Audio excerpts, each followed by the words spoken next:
तो अपना कोड मिला लेना। यह है कि नहीं, आज हम उसके BHIE 144 की इम्पोर्टेंट क्वेश्चन आंसर करने वाले हैं, जो पेपर के नज़रिए से बहुत इंपॉर्टेंट है। तो क्या है क्वेश्चन, जो ये काफ़ी बार आया था, वो उसी क्वेश्चन को देख रहे हैं आज हम। अशोक के अभिलेख पर एक टिप्पणी कीजिए। तो क्या था, मौर्य सम्राट अशोक के विषय में संपूर्ण जानकारी उसके अभिलेखों से मिलती है। ये मान्यता है कि अशोक को अभिलेखों की प्रेरणा डेरियस, ईरान के जो शासक थे, उससे मिली थी। अशोक अशोक के 40 से भी अधिक अभिलेख जो भारत में पाए गए थे विभिन्न विभिन्न स्थानों पर। और जो उसके लिखने की जो लिपियां थी, वो ब्राही और खरोष्टी लिपि में लिखी गई थी। अशोक के शिलालेखों में हमें अशोक द्वारा बौद्ध धर्म के प्रचार हेतु किए गए उन प्रयासों को पता चलता है, जिनमें अशोक ने बौद्ध धर्म के भूमध्य सागर तक से लेकर मिस्र तक बुद्ध धर्म को पहुंचाया।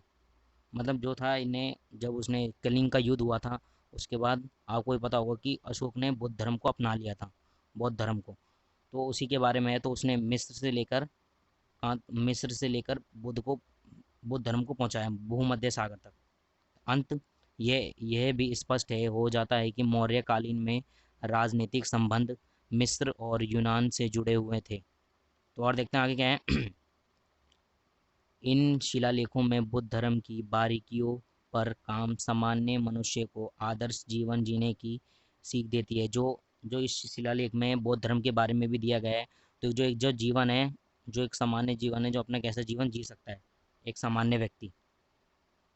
पूर्वी क्षेत्रों में ये आदेश प्राचीन मगधी में ब्राही लिपि के प्रयोग लिखे गए हैं। पश्चिमी क्षेत्रों में शिलालेख खरोष्टी लिपि में लिखे गए हैं। तो हर अलग अलग स्थान पे अलग अलग लिपियां लिखी मिली है, कहीं खरोष्टी, कहीं ब्राही।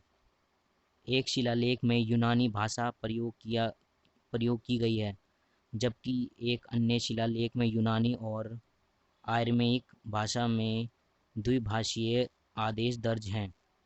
इन शिलालेख में सम्राट स्वयं को प्रियदर्शी, आगे देखते हैं, प्रियदर्शी प्राकृतिक में प्रियदर्शी और देवना प्रिय आदर्श, दीवान को प्रिय प्राकृतिक में दिवन्य की उपाधि से संबोधित। मतलब इनने उपाधि भी ली थी अपने से, देवाना प्रिय, देवाना प्रिय, मतलब जो भगवान का प्यारा हो वो उसको कहते हैं देवाना प्रिय, देव का प्रिय। सम्राट अशोक का इतिहास हमें मुख्यतः उसके अभिलेखों से ही ज्ञात होता है। उसके अभी अभी तक 40 से अधिक अभिलेख प्राप्त हो चुके हैं, जो देश के एक कोने से दूसरे कोने तक विस्तृत है। जहां एक और अभिलेख उसके साम्राज्य की सीमा के निर्धारण से हमारी सहायता करते हैं, वहीं दूसरी ओर इनसे उनके धर्म एवं प्रशासन संबंधित अनेक महत्वपूर्ण जानकारियाँ प्राप्त होती हैं। कलिंग युद्ध और सम्राट अशोक का धर्म परिवर्तन, बौद्ध धर्म का प्रचार, इन अभिलेखों का इतना अधिक महत्व है कि डॉक्टर भीमराव अंबेडकर जैसी चोटी के विद्वान ने केवल अभिलेखों के आधार पर ही अशोक का इतिहास लिखने का सफल प्रयास किया था। मतलब डॉक्टर भीमराव अंबेडकर ने भी इसका अध्ययन किया था, तो जिससे वह किसके इतिहास के लिखने के सफल प्रयास किए गए।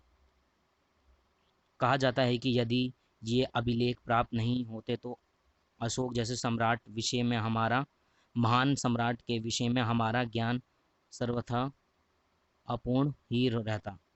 तो ये था एक इम्पॉर्टेंट क्वेश्चन, जो एग्ज़ाम के नज़रिए से बहुत इम्पॉर्टेंट है। तो इसमें हमने अशोक के बारे में पढ़ा कि अशोक के जो शिलालेख मिले थे, तो उसकी क्या क्या था और क्या क्या कौन कौन सी भाषा का प्रयोग हुआ था, और विद्वानों ने भी लिखा। तो ये था इम्पोर्टेंट क्वेश्चन। अगर वीडियो पसंद आए तो लाइक करें, और न्यू हो तो चैनल को सब्सक्राइब करें। ऐसी वीडियो मैं लाता रहूँगा इंपॉर्टेंट क्वेश्चन की। तो आप अपना कोड भी बता सकते हैं जिसका आप क्वेश्चन आंसर चाहते हैं इंपॉर्टेंट। तो मिलते हैं नेक्स्ट वीडियो में। जय हिंद, जय भारत।